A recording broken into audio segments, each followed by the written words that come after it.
sponsors and the people who have put this program together.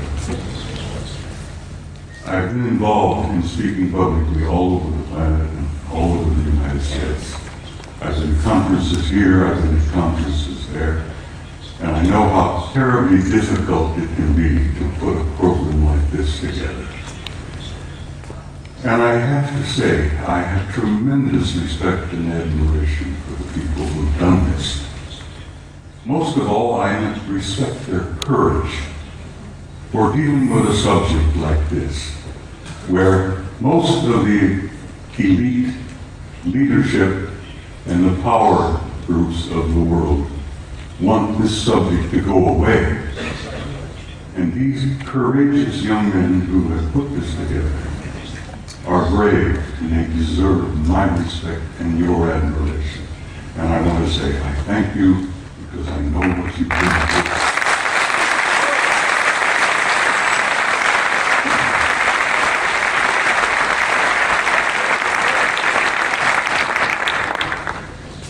Now, I must explain something else to you. I never read from a script. I don't have a prepared script to follow. I get up on a stage and I talk to people like yourselves and I kind of wing it. I have so much material and I have such a problem of keeping it under the allotted time that I've been given. I have come today prepared to speak to you for 3 hours. I'm only allowed 1 hour and 15 minutes. So something's going to have to give. But bear with me, I'll do the damnedest job I can. And it's important that you see the photographs of the NASA pictures that I have brought with me. Now, my journey began 45 years ago. I began a journey that if I had known then what I know now, if I had known the pain, the anguish, the heartbreak that I was going to experience over these 45 years, I might not have started that journey at all. But here I am in Barcelona in 2009 with some of the most delightful people I have ever met. And looking back, I find that the journey was worth the effort. It was worth the pain, it was worth the heartbreak. And I'm delighted to be here. And I'm delighted to see all of you out there. And this is such an encouragement to me that people are beginning to demand the truth. They know they've been lied to from the very beginning. And they want to know. And I'm going to hear this afternoon hopefully contribute one small measure to helping you understand and helping you know. Most of my adult life, or most of my first part of my adult life, I was a professional soldier. I was in the Army. I joined the Army in 1950 to avoid the draft.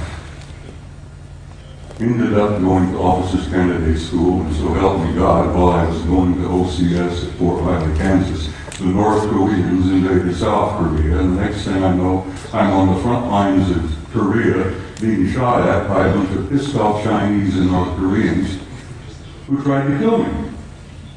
And I had nothing against them. You know, I didn't want to kill them.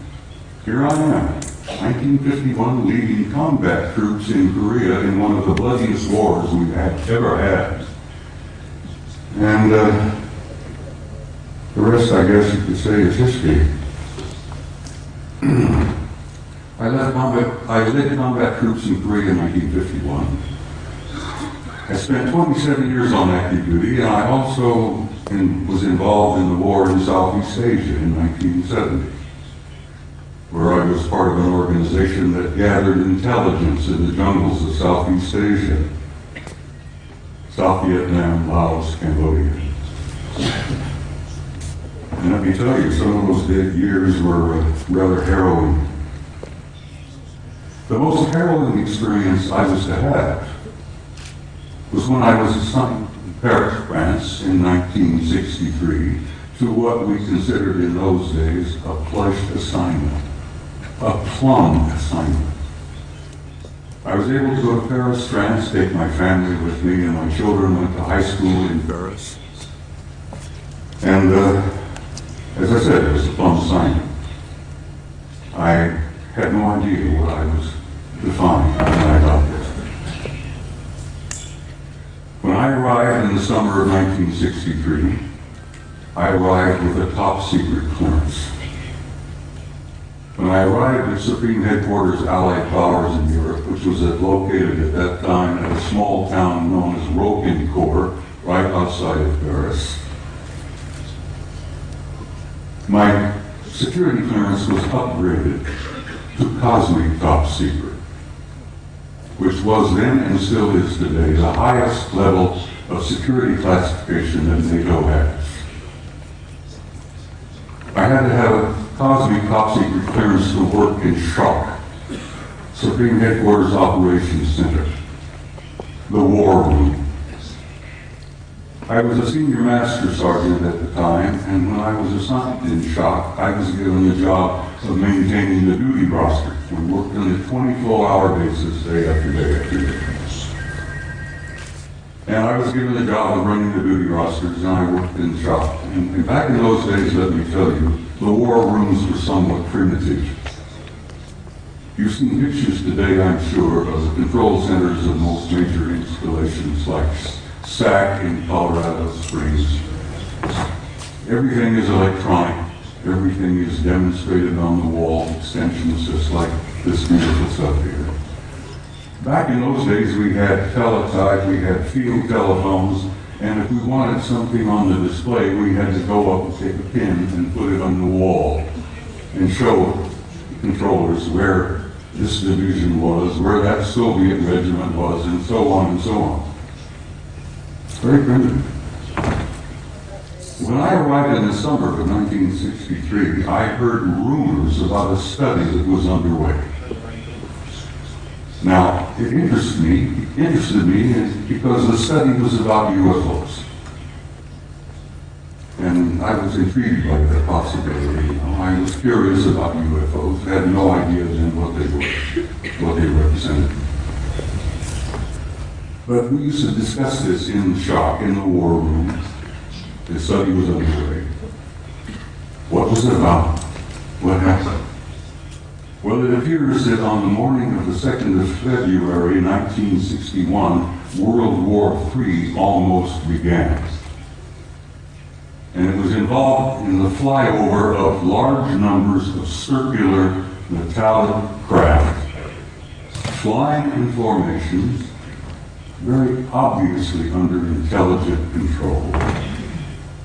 And they would fly out of the Soviet sector in the Warsaw Pact toward the west, in formation, at a high rate of speed, at a very high altitude, and they would turn north over the English Channel, over the southern coast of England, and then they would disappear off of NATO radar over the Norwegian Sea.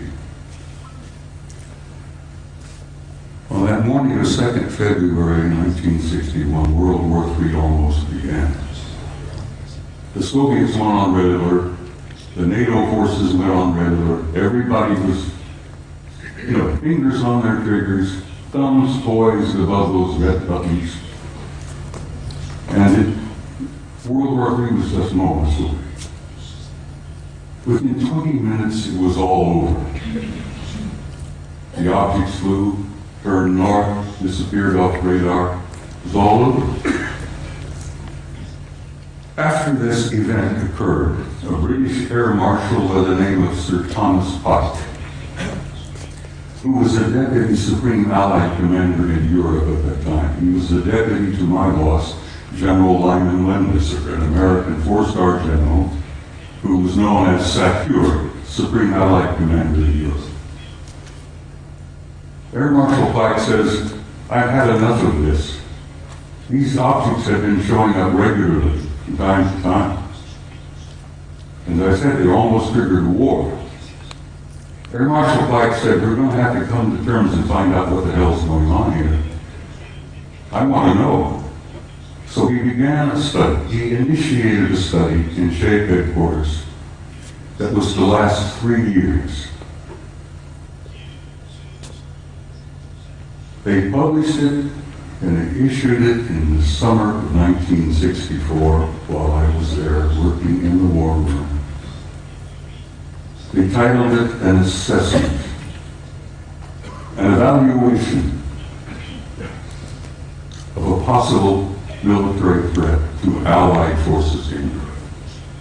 So it had front-on title, just couldn't learn very much about that. An assessment, an evaluation of a possible military threat to Allied forces in Europe.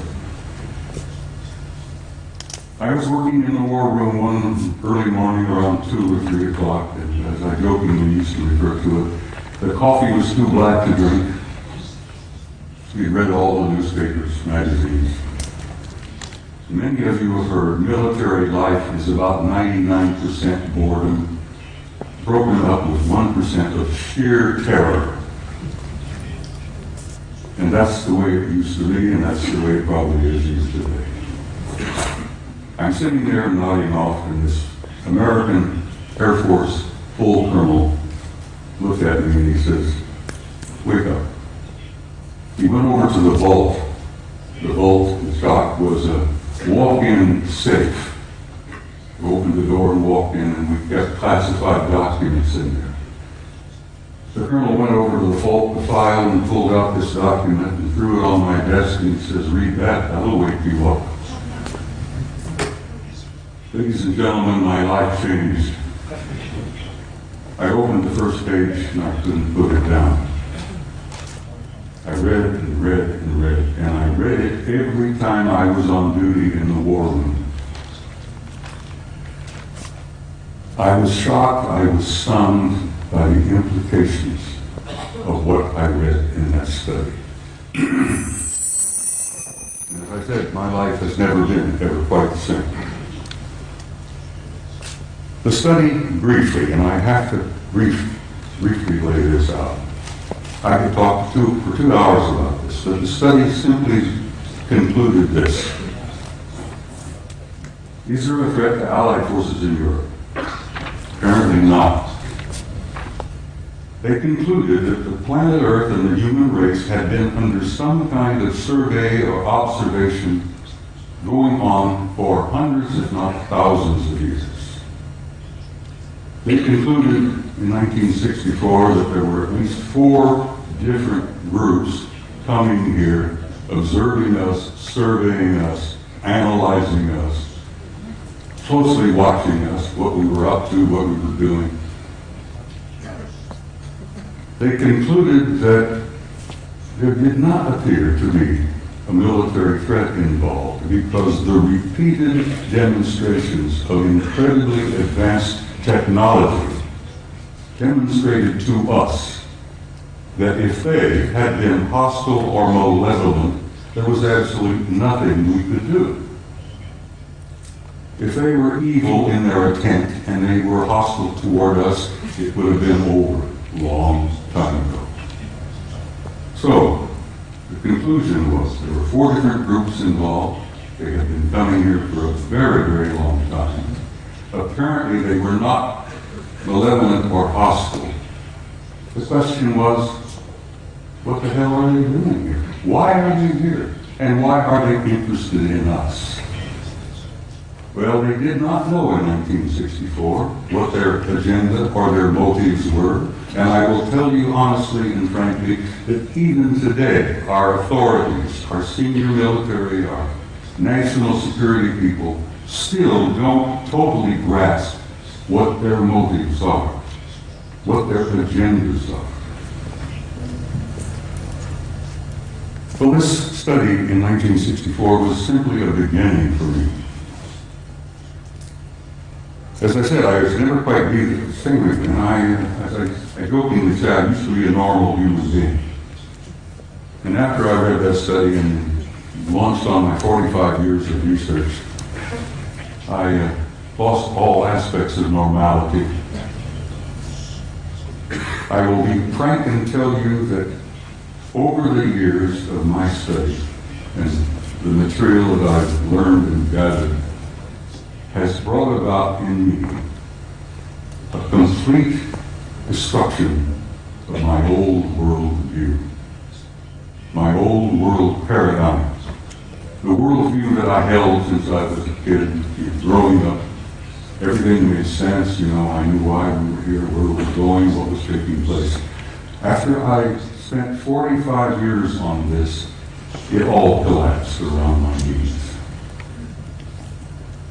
That was the destructive aspect of my personality. That was the part that changed me completely from the kind of human being that I had been before into the kind of human being I am today. Ladies and gentlemen, I'm totally alienated. No pun intended.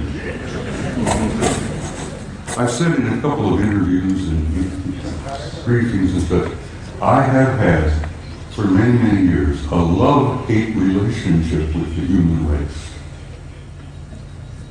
One moment I love you, the next minute I hate your guts.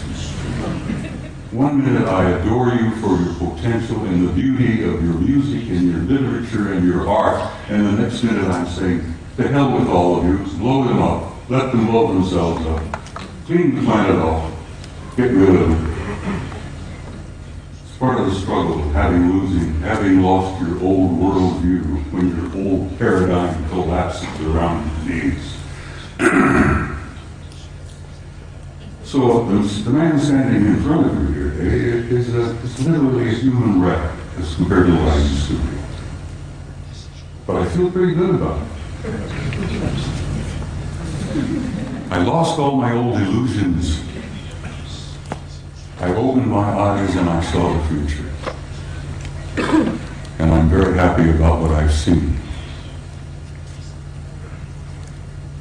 I've learned over the years from infinitely variety of sources here, there, and everywhere. I didn't retire from the Army until 1976, and I kept my top secret clearance up until that moment. After I retired, I went to work for the Federal Emergency Management Agency and worked another 14 years for the U.S. government, where I had a top secret clearance. So I have a total of 41 years of federal service, you might say. But I've learned things over the years that literally still today stun me and shock me. I've learned that the human race is a hybrid race. I've learned that we are not merely alone. We have never been alone. We have had an intimate interrelationship with advanced extraterrestrial intelligence from the beginning of our history. And let me tell you that intimate interrelationship is still going on. This one race in particular apparently re-engineered us as a species about 200,000 years ago. What we are here today is what we call Homo sapiens sapiens. You're an engineered creature. Your genetics has been manipulated. You're not the same that you were, and you are not the same of what your children and grandchildren and great-grandchildren will be in the next 100 years. The human race is going through a transition. And it's more than a transition. It's what I've learned to be a transcendent transformation into a new race, into a new future. And your descendants will be as different from what you are here today as what you are from old Australopithecus 500,000 years ago. That's not something to be afraid of. Something to look forward to. You're growing, you're developing, you're becoming a new race, you're becoming a new species. Your grandchildren, your great-grandchildren, and your descendants on in the next century or two have destiny in the stars. Don't you doubt that for a minute. this species, this race, this troublesome bunch of monkeys has a destiny in the stars. And we are a part of this infinite universe filled with intelligent life. And we have been from the beginning, but we're only now beginning to wake up and see it. Only now are we beginning to open our eyes and listen with our ears and look out there and say, all right, where have I been? What am I now? Where am I going? As I said, your destiny is in the stars. Your generations to come, your descendants, your grandchildren, great-grandchildren, will go out there and they will claim their rightful place in a universe filled with intelligent life. Your place out there belongs to you. You have a right to that, and you will claim it. There is so much to talk about. I've got some slides I have to share. Would you gentlemen please put the first picture up on the screen? I'm being assisted by some very wonderful people back behind the scene here. I like to start with a shot like this. Pictures of this nature that sort of inspire me. It gives you a glimpse of the community that you are a part of. A little glimpse of the stars out there, the nebulae. That's where you're from, and that's where you're going home again to. That's where you belong. Next picture, please. I love these. They're so beautiful. I have some of these on my wall at home. But they inspire me. I look at them and I have a sense of recognition that I've been there before. And I know that I'm going back. But something happened in my country over the last few years that I'm very, very troubled by. Just last week, the United States celebrated the 40th anniversary of putting a man on the moon. Then we went through this whole whoop-de-doo of patting ourselves on the back and thinking, gee, wasn't that neat? Armstrong, Aldrin, Collins up there in orbit. On the moon, aren't we great people? Aren't we magnificent? Look what we did. Well, let me tell you a couple of things that they did that you may not have ever heard about before. They took the few pictures they had it all televised, everybody, Walter Cronkite and all of them were looking out. Golly gee, isn't this great? Isn't this neat? You got a couple of guys on the moon. Ladies and gentlemen, my government, NASA, NASA, which many of us in the United States say stands for never a straight answer, proceeded to erase 40 rolls of film of the Apollo program. The flight to the moon, the flight around the moon, the landings on the moon, the walking guys here and there. They erased, for Christ's sake, 40 rolls of film of those events. Now we're talking about several thousand individual frames that were taken that the so-called authorities determined you did not have a right to see. Oh, they were disruptive, socially unacceptable, politically unacceptable. I've become furious. I'm a retired command sergeant major. I was never famous for having a lot of patience. The idea when I found out that they had erased 40 rolls of film involving several thousand individual shots about what really happened up there, I became so furious that I could have punched the director of NASA in the nose. I try to be, I'm not a dangerous man. I like to tell people that, like Henry Higgins in My Fair Lady, I have the milk of human kindness by the quart in every vein. So I really am a gentle man. But I have the capability, the potential of being rather dangerous and violent. And these lies and these cover-ups that I've learned about firsthand over the years literally infuriate me.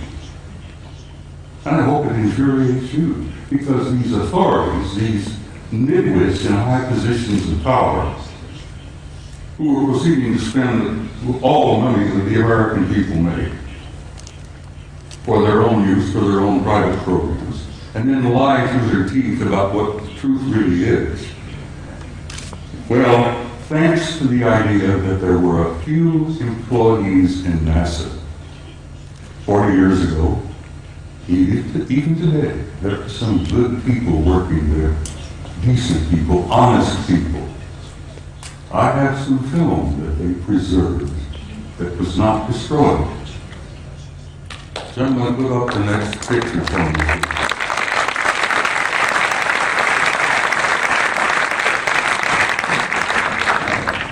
This is a NASA photo. This is Apollo 12. Apollo Systems 12, roll number 50, negative number 7348. They were flying over the moon before they landed. They went into orbit around the moon. As many of you, I'm sure, if you know the system, you know the procedure. They went into orbit around the moon, and while they were there in orbit around the moon, a number of anomalous artifacts began showing up, showing interest in them. Next picture, please.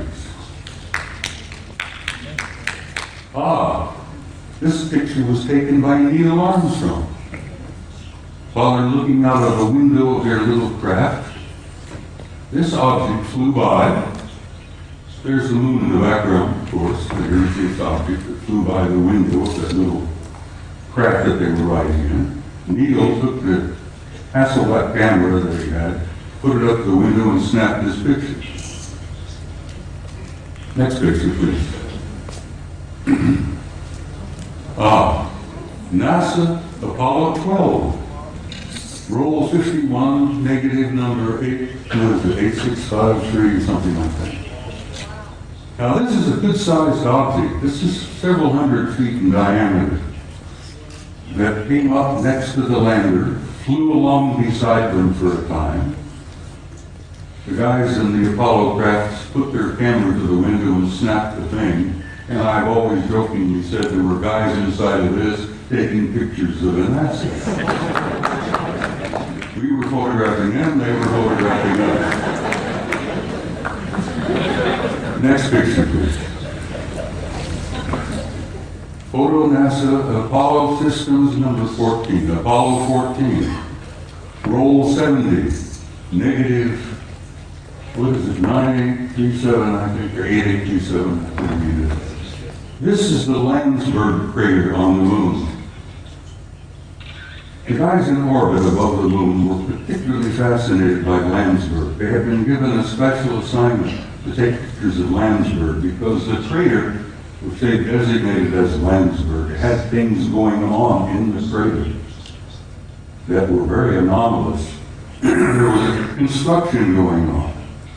There were enormous facilities in the crater up there.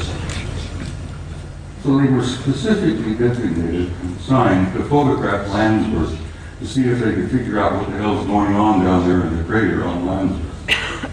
While they were looking at Landsberg, this object happened to express interest in them and flew by. Now this line is an artificial line that was drawn to show you the direction that this object was going. This is a good-sized object flying past the Apollo lander. God, I'm so glad that some of these were saved. I still get angry. 40 rolls of film for Christ's sake, and they erased them. Anyhow, next picture, please. It's the same photo of Landsberg, but it's the next negative, 9838, of this object here, flying by. Next picture. Now we're getting into some nitty-gritty. I'm going to give you just a brief little bit of history here. Back in the early days of NASA and the Apollo program, I got this picture from the Japanese Space Agency, the Japanese NASA. They have a tremendous program going over there in Japan. You know, the Japanese are bright people. So the Japanese Space Agency had signed a contract with NASA years and years ago to buy copies of every picture NASA took during the Apollo program. And I'm sure the Japanese paid a sizable amount of money for this contract. And as the films was developed and the photos were made, and they shipped them off to Japan, and the Japanese have a tremendous reservoir of good, original NASA pictures. They bought them, they paid for them. Now, this photograph was released by the Japanese Space Agency, and you can see the Japanese writing here. This was taken by Apollo 13. Now, you're all familiar, I'm sure, with Apollo 13. That was the aborted mission that was going to the moon to land, and they had an accident on the way. They couldn't land. They damn well barely got back. While they are on the way to the moon, here's the moon, a number of things began happening. Some strange objects were appearing outside the windows of the spacecraft. And guys, they grabbed their Hasselblad camera and started taking pictures. This photograph shows 3 different objects here. This looks like a circular object with an enlarged dome on top. This is a smaller object than a circular kind of disc-shaped craft. But coming in from the right margin of this particular picture is this. Next picture, please.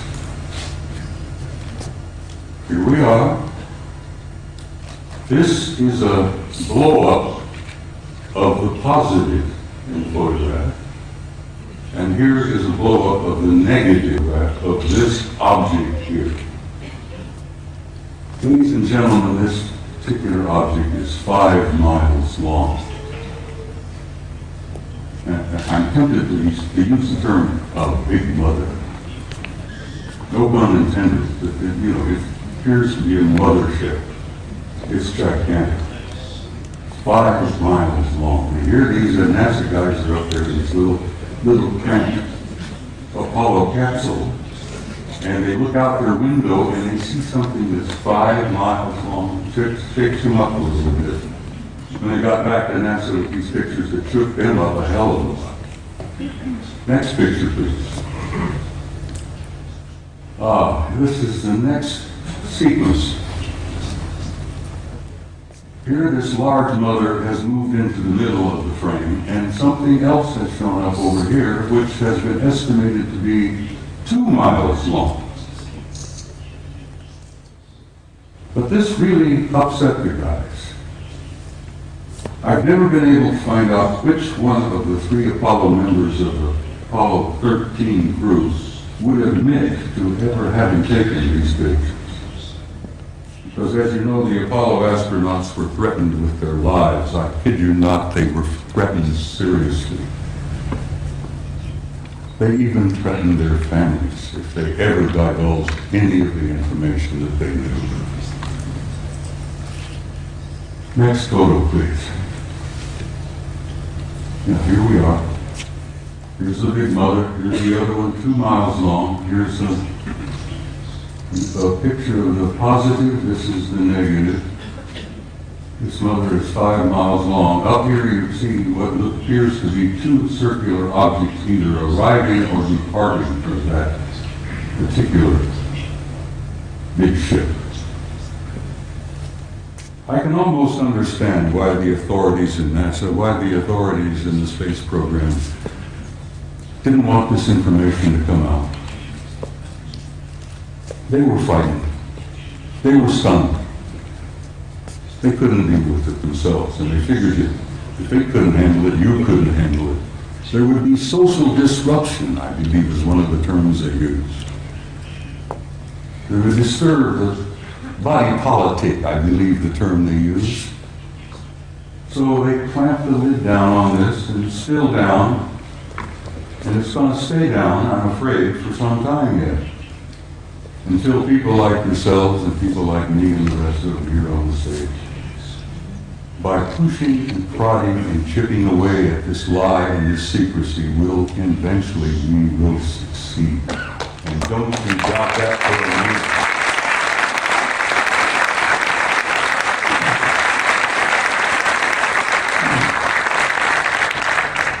Now I'm in for another photograph that I think will shock you some. In 1980, NASA, never a straight answer, launched the Voyager program to Saturn. They launched this little mechanical spaceship filled with cameras and film and so on.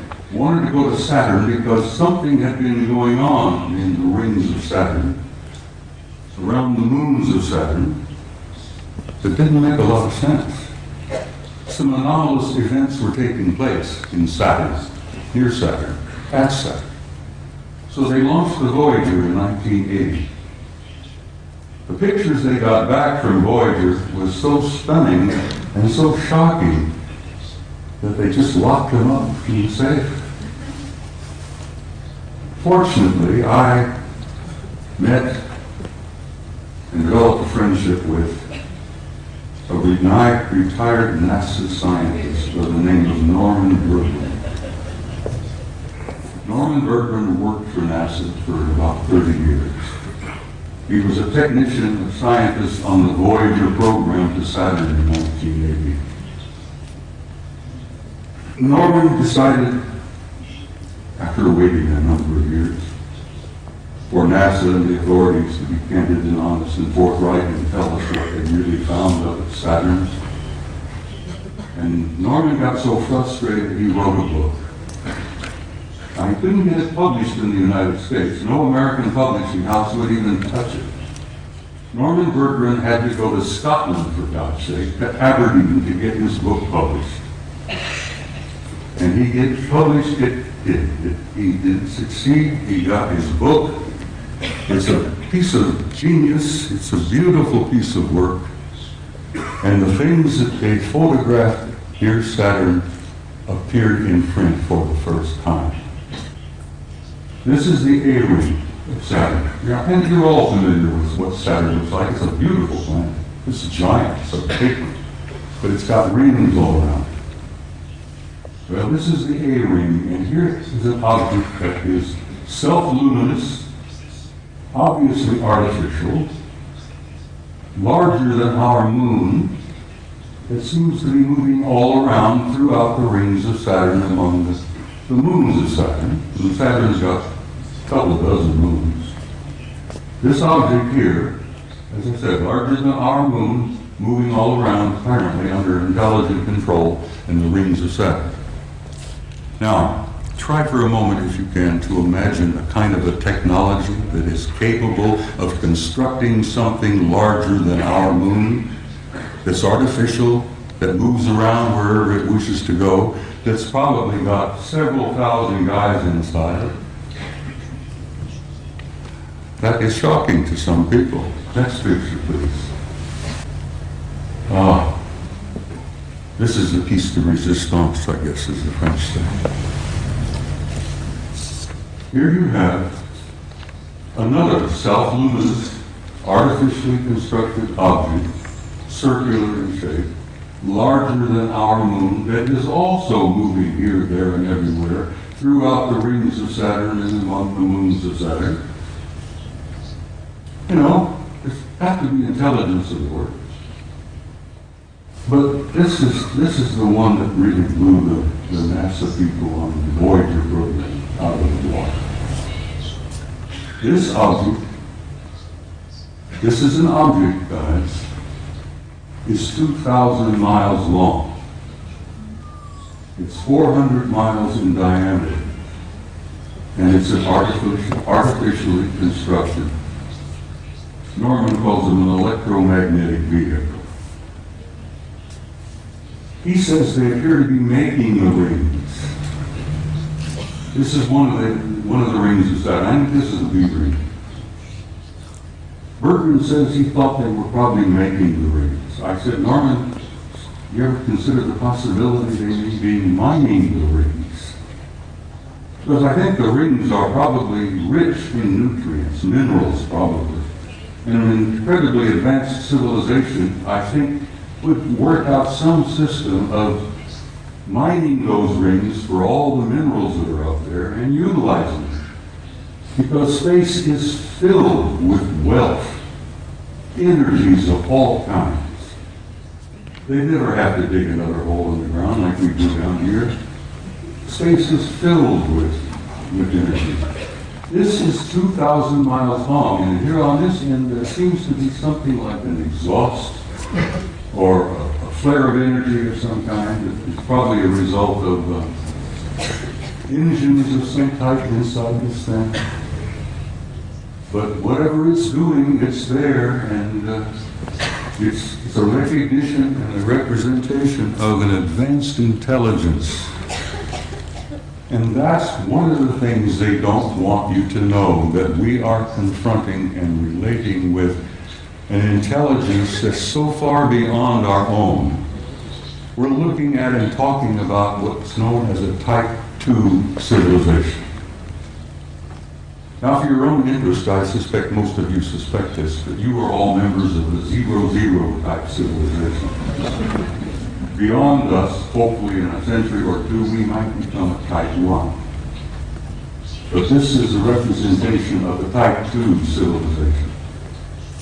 And Michio Kaku, the famous Japanese-American physicist in New York, has put out this concept about Type 0, 1, 2, 3, and 4 of the kind of advanced cultures and civilizations we will probably meet out there.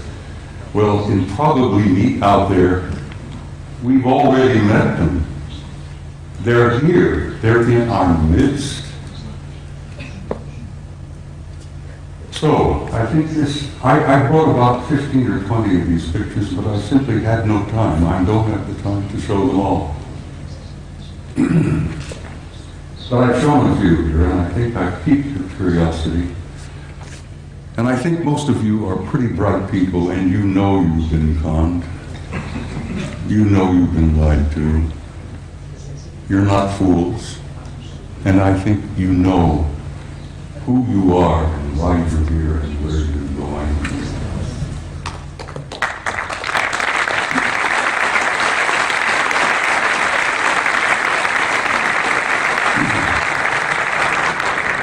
Next photograph, please. This is a photograph taken by our Mariner space vehicle that we launched back a number of years ago.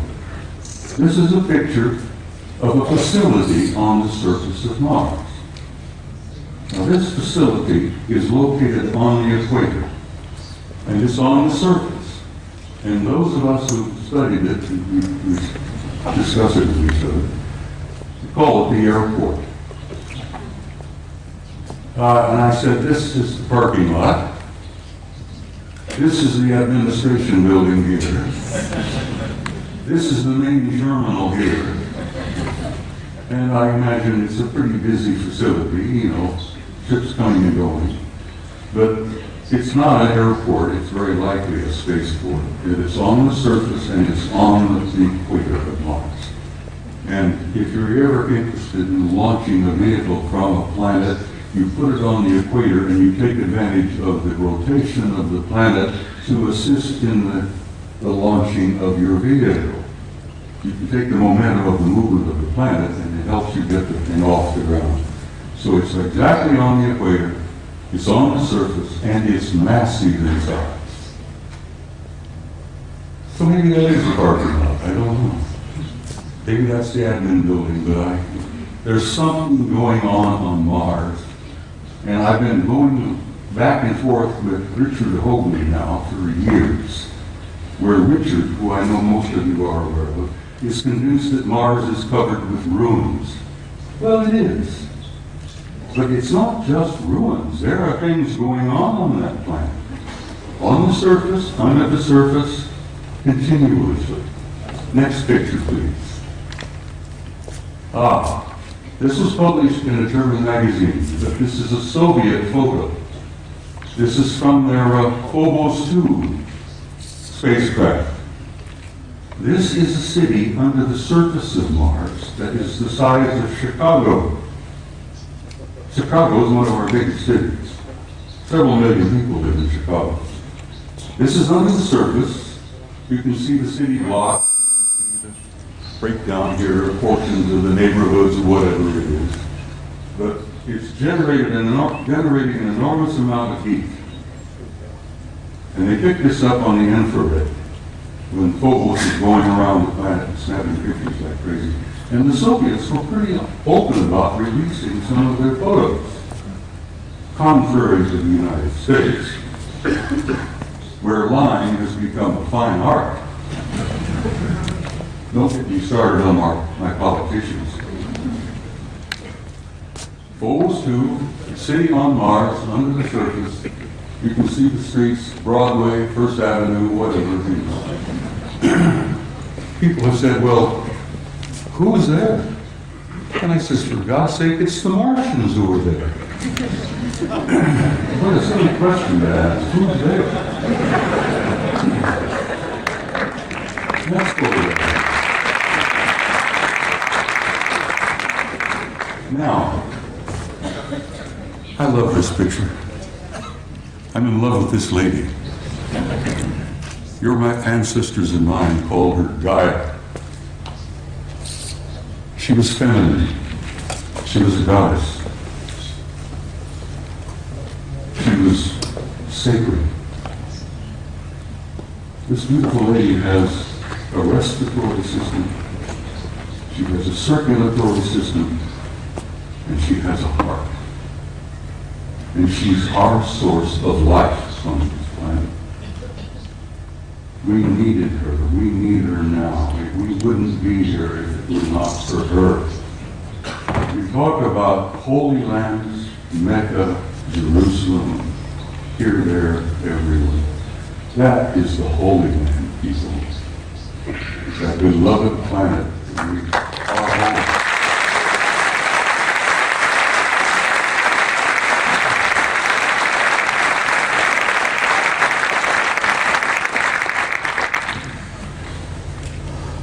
Next picture, please.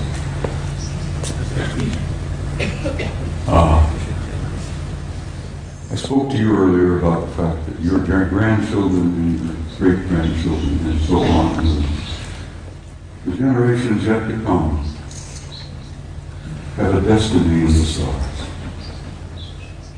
And in time, they will go out there and claim their rightful place in that infinite community of life.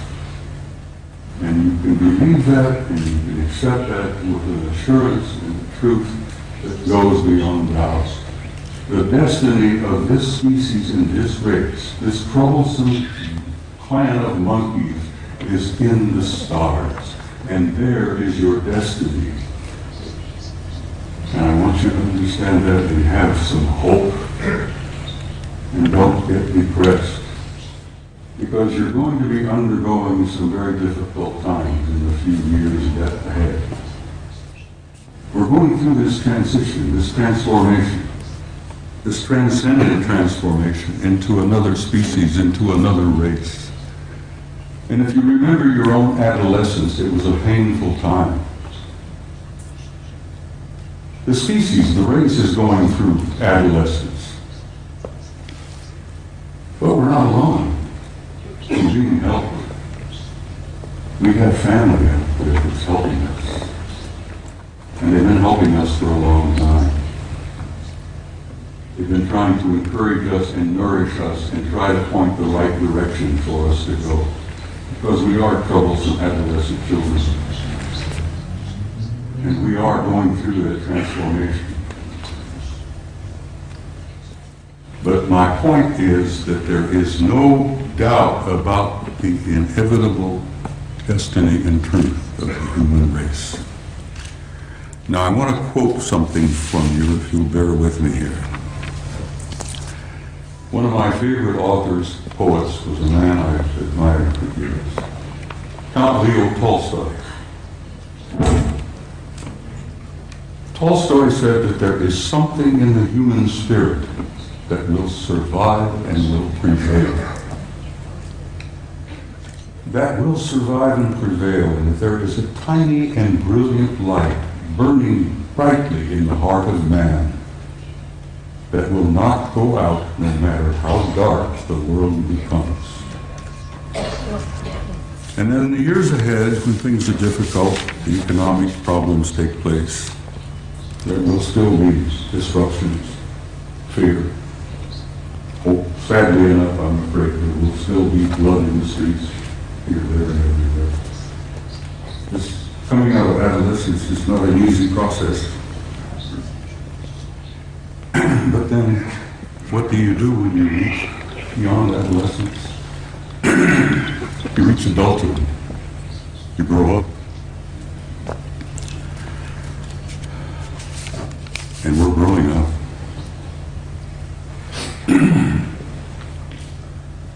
Well, ladies and gentlemen, my journey is coming to an end. But for many of you out there, your journey has just begun. And I want to say something to you before I leave the stage this afternoon.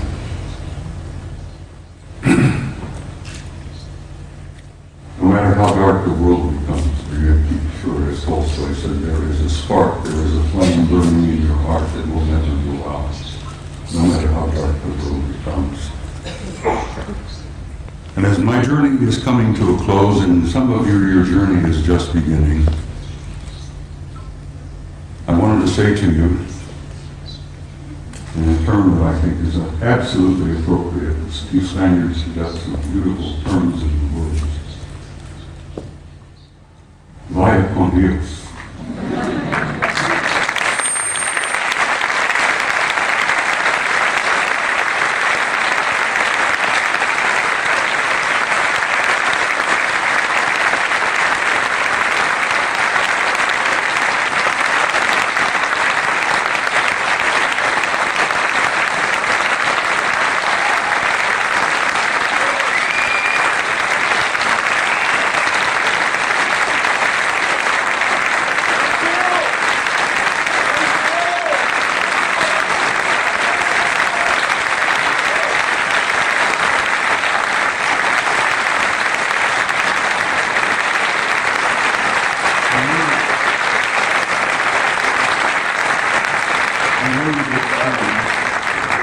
I've learned this term literally.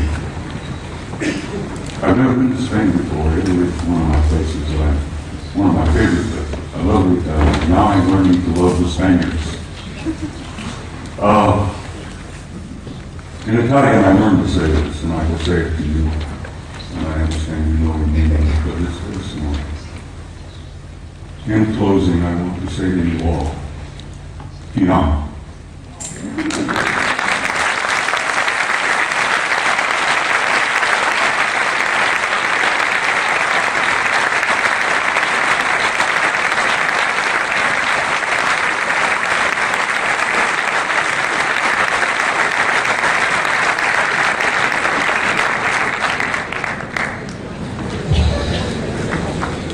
Bien, ha llegado el momento de descanso. Sí quería comentarles que justo... Everyone, I'm Carrie Cassidy from Project Camelot. Oh. This is Henry Deacon. Do you need a microphone if you want to... Henry has something he wants to say to Bob. Bob? This is Henry Deacon. Excuse me. And we just want to say something here.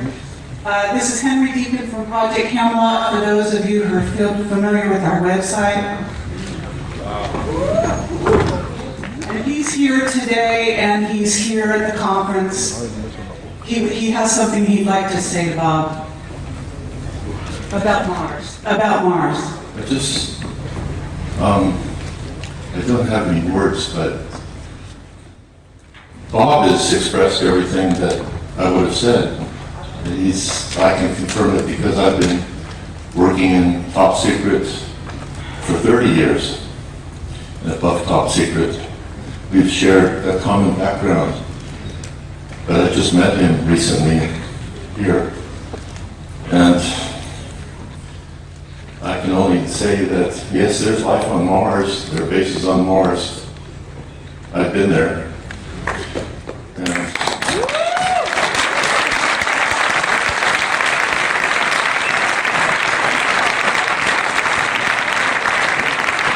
I didn't even get started on telling you some of the things I wanted to share this afternoon about who and what is on the moon and Mars, but Henry knows. it's a long story, as he said. There's not enough time to put it all together. Except that it's a positive story. It's not one of fear. He showed a picture of the Mother Earth, and it's giving birth, and there's birth pangs, but there's a child that's being born. And just forget about the fear, because that's just a really temporary thing. There she is. So, a friend of mine, Angelica, who no one knows, UK, she calls this the Emerald Planet. And it's alive, yes, it's very much alive. We're a part of that life form, and it spreads, the life spreads throughout this whole galaxy. And the rest of our family is watching and waiting and helping quietly behind the scenes. And I've been fortunate enough to be able to meet family that don't just live here on Terra for a long, long time, even before I was in government work. So thank you.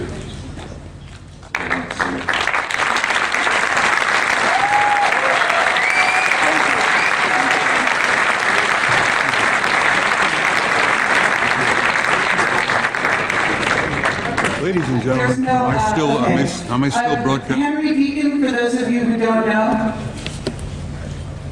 Am I still broadcasting you? It's still here? I'm going to ask... I was going to share a small story with you before I ran out of time, and I'm going to ask the gentleman to please bear with me and give me just a few moments here.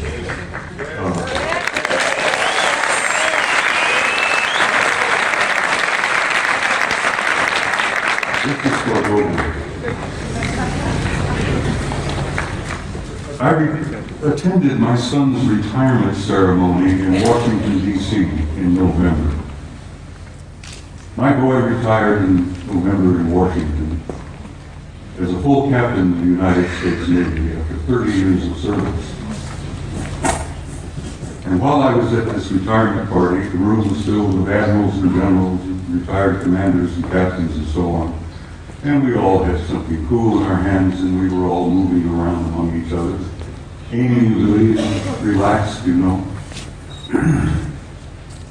A retired Navy scientist, whose name must remain untold, came up to me, nudged me. He says, "I know you." I said, "Yes, I'm Eric's father." No, he said, "I know you. You're that notorious retired command sergeant major with the big mouth." And I said, "Yes, I go to that." He says, "I had to share something with you before the party was over." He said, "I retired several years ago." He said, "My last job was at a government laboratory in Nevada, a few miles from Las Vegas." He says, "I am a plasma fusion physicist. That's my expertise. That's my training, my background, not being a scientist. I thought, what? Plasma fusion physicist?" He said, "Yeah, I work at this laboratory outside of Las Vegas." He says, "It's not commonly known, but it's a rather secret." He says, "I worked 5 years with two guys who were not from here. They were from somewhere else. And he says they were delightful people. They were scientists, they were working with us, they were assisting us, they were encouraging us and offering us ideas and possibilities and one thing or another in plasma fusion, which is infinite energy forever. But he says, I got to know them pretty well. And he says, after a couple of years, he said, I went up to one of them and I said, what do you guys really think of us human beings? And this chap from somewhere said, well, since you've asked, we think you are how did he word it? A primitive, savage, and dangerous race. And the scientist said, I had to agree with him.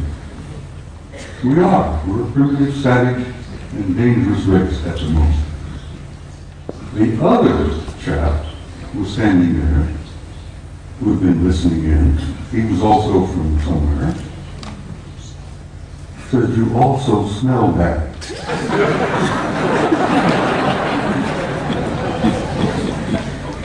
You humans stink. Even nothing personal, mind you know. We find that you don't smell good. And the scientist said, my first thought was, I didn't spray out of my arms this morning, so maybe. And they tried to explain that we humans have a psychic odor about us that they pick up and they find it terribly offensive. But it hit me between the eyes because when I was a boy growing up, my grandmother used to say, if we could only see ourselves as others see us, it would help so much to develop our integrity and our character and all that. And this remark from my grandmother hit me, that we were getting this so-called from a horse's mouth from one of our extended family out there, that you're primitive, savage, and you're dangerous, but you also stink. And I thought that was humorous, and I shared it with Gogo, and she said, please include that in your presentation. So Gogo, bless your heart, I did that for you, Good night, everybody.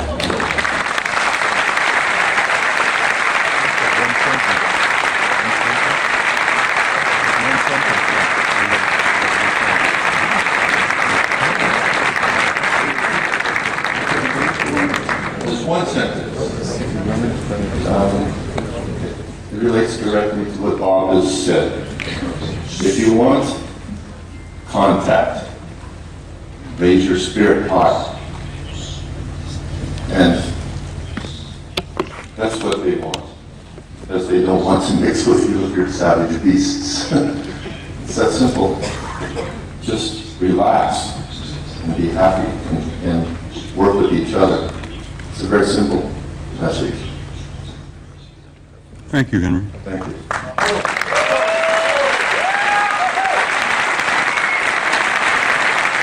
If you want to learn more about Henry Deacon, he is on our site. We have a lot of very long transcripts all about who he is, some of where he worked, and about Mars. We also have a video called Jump Room to Mars, in which David Wilcock and Bill Ryan and I discuss some of what he told us. And we're looking for maybe a 15-minute, maybe a half hour tomorrow when Henry Deacon can address you and maybe tell you some of the details. Thank you.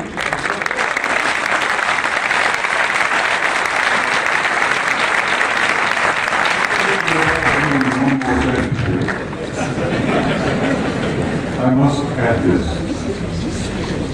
I have traveled all over the planet and I've spoken at conferences all over the world and all over the United States.